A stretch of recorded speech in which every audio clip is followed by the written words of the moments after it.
भाईजान मेरे पास सस्ते और अच्छी नस्ल के बकरे ठहरे हैं, एक बार देख ले, शायद आपको पसंद आ जाए। ओ भाई मैं क्या करूँगा बकरों का, वैसे भी आज ईद का चौथा दिन है।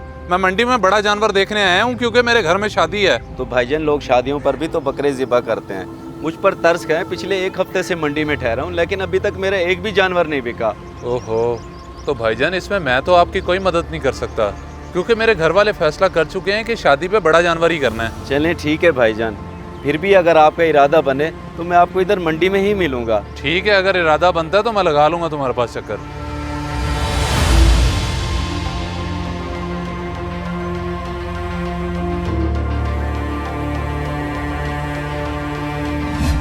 बाबा बाबा, इस ईद पर हम नानी के घर जाएंगे लाहौर, मैं बता रही हूँ आपको। कोई ज़रूरत नहीं है इतनी दूर जाने की, ईद घर पर ही गुजारनी है। वैसे भी पेट्रोल इतना महंगा हो गया है जिसकी वजह से किराया बढ़ गया है। तो बाबा इस ईद में हमारे बकरे बिक ही जाने हैं, तो आप अभी से किराए की फिक्र क्यों कर रहे हैं? अच्छा बेटा, अगर तुम दोनों इतनी जिद कर ही रहे हो तो फिर दुआ करो कि हमारे बकरे बिक जाएं, फिर हम चलेंगे लाहौर। जी इंशाल्लाह बाबा, जरूर बिकेंगे हमारे बकरे। फिर हम जाएंगे नानी के घर। अब मैं बच्चों को जाके क्या बताऊंगा कि बकरे नहीं बिके और तुम लोगों को लाहौर नहीं लेके जा सकता। चलो अब जाके उन्हें कोई ना कोई दिलासा देता हूँ।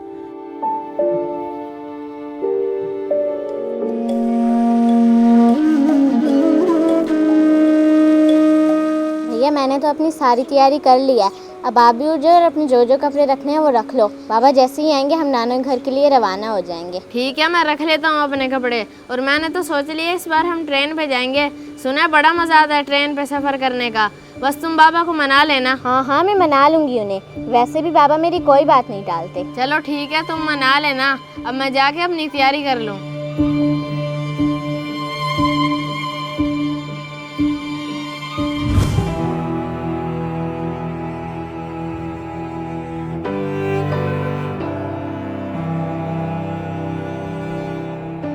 क्या हासिल हुआ इतने बकरे पालने से जब मौके पे बिक ही नहीं सके और मेरे बच्चों की ख्वाहिश अधूरी की अधूरी रह गई।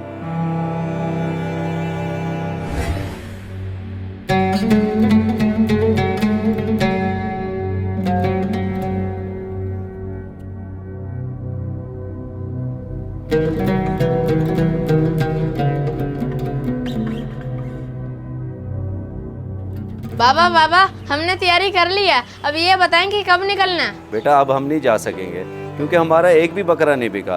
अब इंशाल्लाह अगले ईद पे जाएंगे। देखा, मुझे पहले ही पता था कि आप हमारे साथ ऐसे करेंगे, क्योंकि आप हमेशा हमारे साथ ऐसे करते आए हैं। बाबा आप परेशान ना हो, मैं समझ सकती हूँ आपकी मजबूरी और इसे भी जाके समझाती हूँ। बड़ी ही शर्म की बात है एक बाप के लिए जो ईद के दिन भी अपने बच्चों को कहीं घुमाने नहीं लेके जा सकता और वो बेचारे हर साल हसरत करते रह जाते हैं।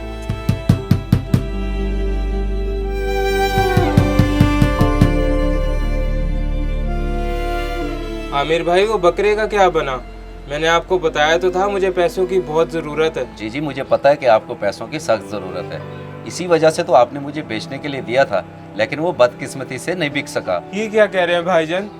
पिछले एक हफ्ते से मैं उम्मीद लगा के बैठा हूँ कि आप मेरा बकरा बेचेंगे तो उन पैसों से मैं अपनी टांग का ऑपरेशन करवाऊंगा, लेकिन अब मैं क्या करूँ? देखिए भाईजान, मैंने तो मदद करने की नीयत से आपको उम्मीद दिलाई थी कि मैं आपका बकरा बेच दूंगा, लेकिन यहाँ पर तो मेरे खुद के बकरे नहीं बिके, जिसकी वजह से मैं खुद बहुत परेशान हूँ। फिर तो आपको तंग करना बहुत ही गलत बात है।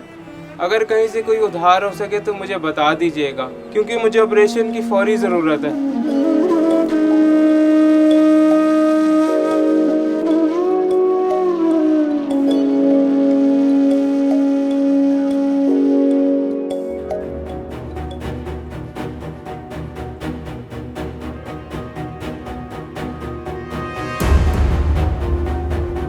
बाबा मैंने भैया को समझा दिया है, अब हम अगले साल चलेंगे, आपको परेशान होने की ज़रूरत नहीं है। मेरी बेटी, परेशानी की वजह ये नहीं है, बात यह है कि आमिर भाई, मेरी टांग का मसला तो बहुत ज़्यादा बढ़ गया है और मेरे पास तो इतने पैसे भी नहीं है कि मैं इसका इलाज करवा सकूं। तू तो है ही घर में अकेला कमाने वाला, अब तेरा गुजारा कैसे होगा? मेरे पास अगर पैसे होते तो मैं तेरा इलाज करा देता। नहीं भाईजान, आपका बहुत शुक्रिया, बस आप मेरा बकरा बिकवा दें, मेरे पास 4 पैसे आ जाएंगे। मैं शहर जाके किसी अच्छे डॉक्टर से अपना इलाज खुद करवा लूँगा। हाँ हाँ, तुम फिक्र ना करो। आखिर में व्यापारी किस लिए हूँ? ईद का मौका आ रहा है, बड़े अच्छे दामों में फ़रोख्त करवा दूंगा तुम्हारा बकरा। चलें ठीक है भाईजान, बस अल्लाह करे बिक जाए। तो मैं अब उस बेचारे को क्या कहूँ, कैसे मदद करूँ उसकी?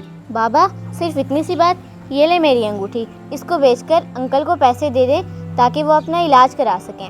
नहीं बेटी, अभी इतनी नौबत नहीं है कि तेरा बाप तेरी अंगूठी बेचे। तू फिक्र न कर, मैं कर लूँगा बंदोबस्त।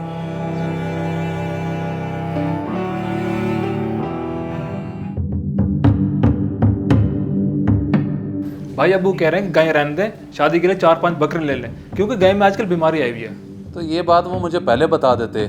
सुबह मंडी में मुझे एक व्यापारी मिला था जो बड़ी सस्ती कीमत में अच्छी नस्ल के बकरे दे रहा था। मैं तो कहता हूँ आप दोबारा मंडी चक्कर लगा लें, शायद वो बंदा आपको फिर से नजर आ जाए। चलो मैं लगा लेता हूँ चक्कर, तुम जाके अब्बू को बता दो।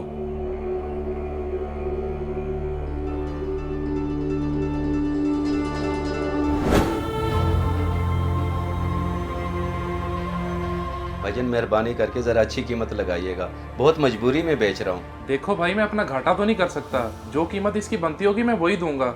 बाकी मैं इसे देख लेता हूँ कि कितने तक का है। जी भाईजान, आप अपनी तसल्ली कर लें, बाकी ये मैंने 6 महीने पहले ही खरीदा है। ये भाईजान कॉल आ रही है। हेलो, मैं चौधरी शहरोज बात कर रहा हूँ। यहाँ मंडी में बड़ी मुश्किल से तुम्हारा नंबर मिला है। मगर भाईजान मैंने आपको पहचाना नहीं। सुबह मैं शादी के लिए बड़ा जानवर देखने आया हुआ था, तो तुम मुझे बकरे दिखा रहे थे। जी जी जनाब, मुझे याद आ गया। हुक्म करें, मुझे कैसे फ़ोन किया आपने? मैं इधर ही मंडी में ठहरा हूँ, मुझे तुम्हारे सारे बकरे चाहिए। मैं अभी मंडी तो नहीं हूँ और बकरे मेरे भाने में खड़े हैं। बल्कि आप ऐसा करें, सकीना वाली गली में आ जाए, मैं आपको बकरे दिखा देता हूँ। चलो ठीक है, मैं आ जाता हूँ। भाईजान मैं अब मोबाइल नहीं बेचना चाह रहा, क्योंकि मेरा मसला हल हो गया है। मसला हल हो गया है? चलो ये तो अच्छी बात है, कोई इशू नहीं।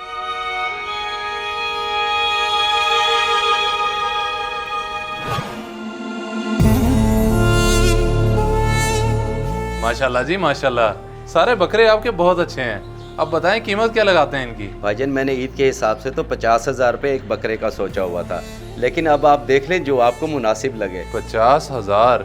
ये तो बहुत ज्यादा हैं। देखो अब ईद का मौका तो है नहीं, इसलिए मुझे ये सारे बकरे 35,000 के हिसाब से समझ आते हैं। 35,000 भाईजान है तो कम, लेकिन मेरी मजबूरी है। चलें आप अब इसी रेट पे खरीद लें। नहीं नहीं, कोई कम नहीं है, बिल्कुल मुनासिब कीमत लगाई है मैंने। अब ये बकरे चल के मेरे घर छोड़ाओ, वहीं मैं तुम्हें तुम्हारे पैसे दे दूंगा। या अल्लाह तेरा लाख लाख शुक्र है, अब वो बेचारा अपना इलाज भी करा लेगा और मेरे बच्चों की ख्वाहिश भी पूरी हो जाएगी। इस वीडियो को सदका जारिया समझकर जरूर शेयर करें। हो सकता है आपका एक शेयर किसी की जिंदगी बदल दे।